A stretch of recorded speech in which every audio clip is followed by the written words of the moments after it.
Donc bonjour à tous. Donc merci de me donner l'occasion de vous parler du projet que je suis depuis quelques mois maintenant, donc qui est le projet JDistas, que je mène donc chez Arvalis, Institut du Végétal. Donc l'objectif du projet, c'est de prévoir les jours disponibles pour réussir les opérations et limiter le risque de tassement de sol en grande culture. Donc ce projet, pardon, il est né du coup de deux choses. Donc la première chose, c'est accompagner les choix stratégiques des agriculteurs.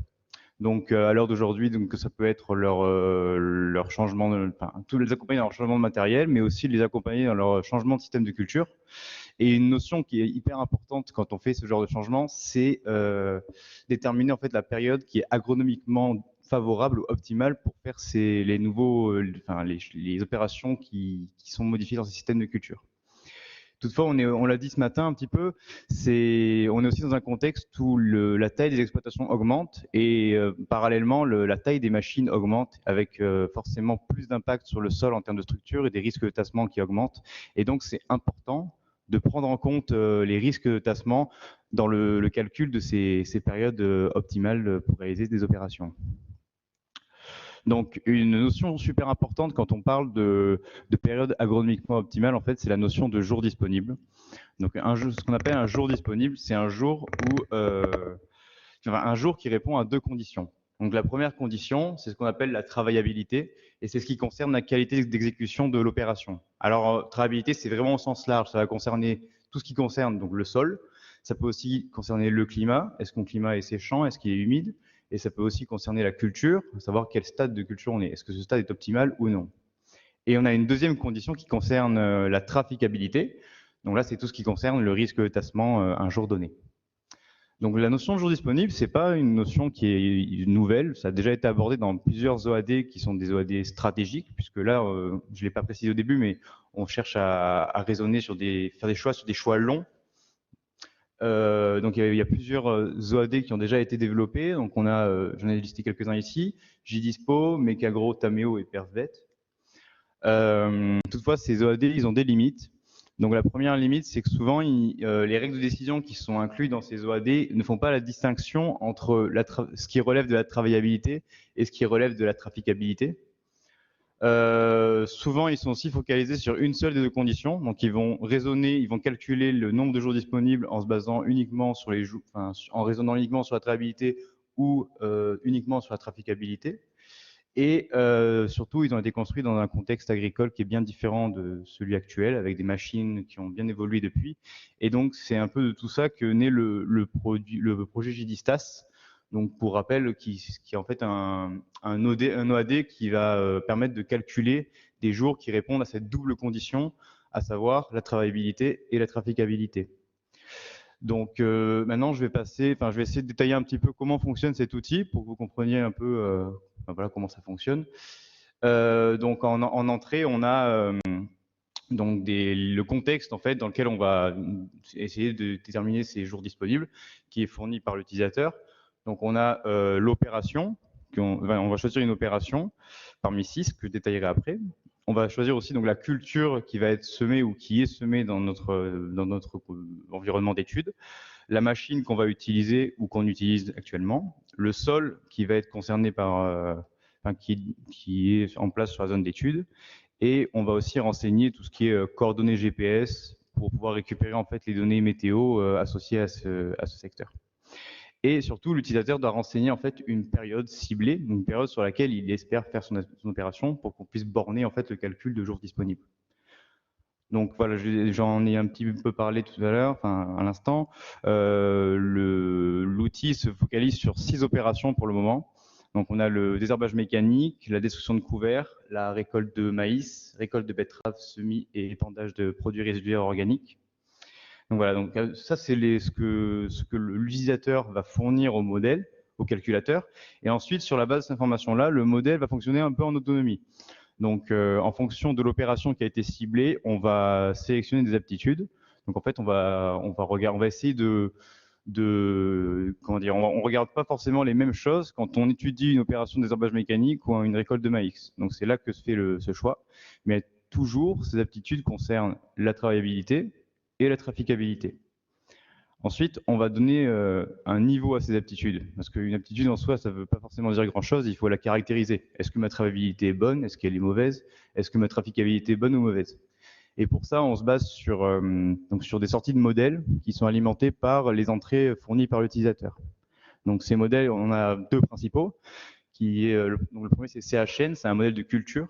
Donc là, on va surtout simuler tout ce qui est eau dans le sol et aussi la plante. Et on a un modèle aussi qui est le modèle Terranimo, qui lui est un modèle qui va simuler en fait des risques de tassement dans le sol à différentes profondeurs en se basant sur le sol, le type de sol qu'on a sur la zone d'étude, et les paramètres de la machine qu'on a saisis en entrée. Donc une fois qu'on a caractérisé le niveau de toutes les aptitudes qu'on prend en compte pour une opération donnée, on va croiser les niveaux de ces aptitudes dans ce que j'appelle un schéma d'interprétation centrale. En fait, c'est ni plus ni moins qu'un arbre de décision qui combine l'ensemble des niveaux et qui leur associe une sortie, à savoir le jour est disponible, le jour n'est pas disponible. Je vais en détailler ces schémas un peu plus tard. Et à la fin, on a notre résultat de jour et on va répéter ça pour l'ensemble des jours qui ont été saisis en entrée par l'utilisateur. Et on va répéter ça sur plusieurs années climatiques pour avoir tout un panel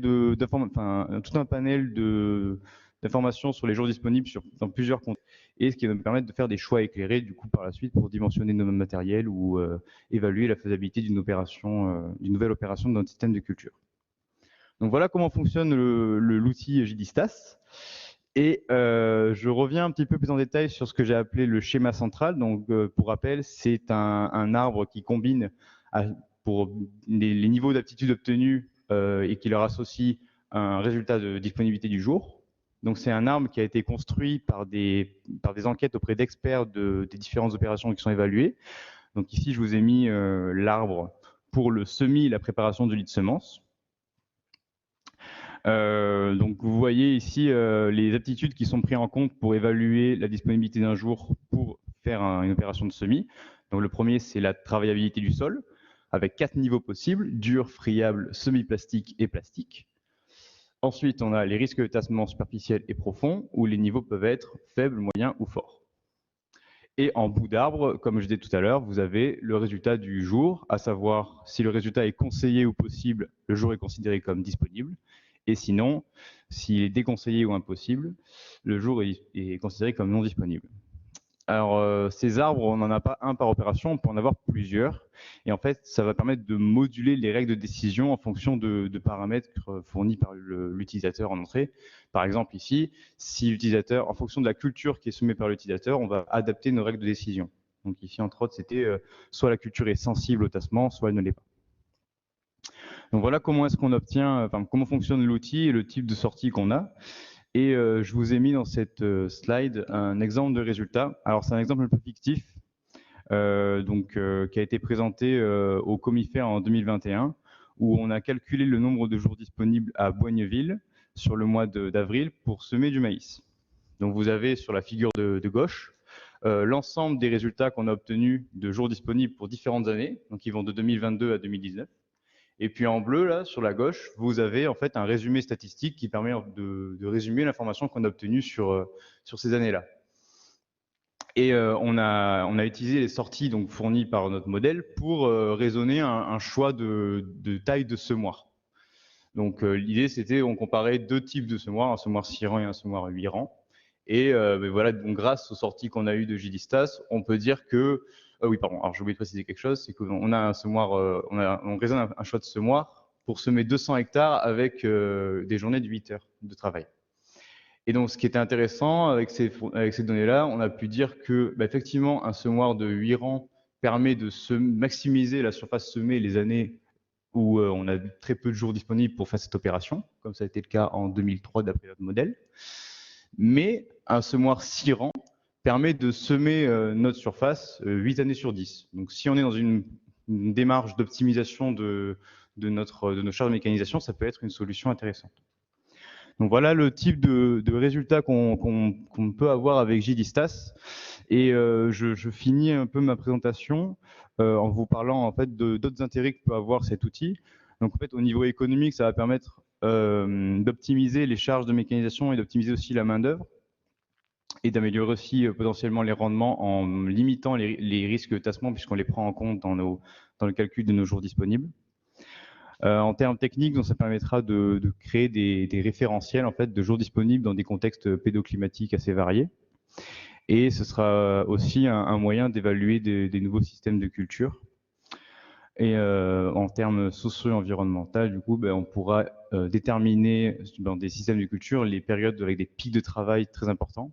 Donc, ce sera en fait des jours, des opérations avec très peu de jours disponibles sur certaines périodes. Et aussi, on pourra préserver, grâce à cet outil, préserver les sols et les services qu'ils peuvent rendre à l'agriculture ou à la biodiversité.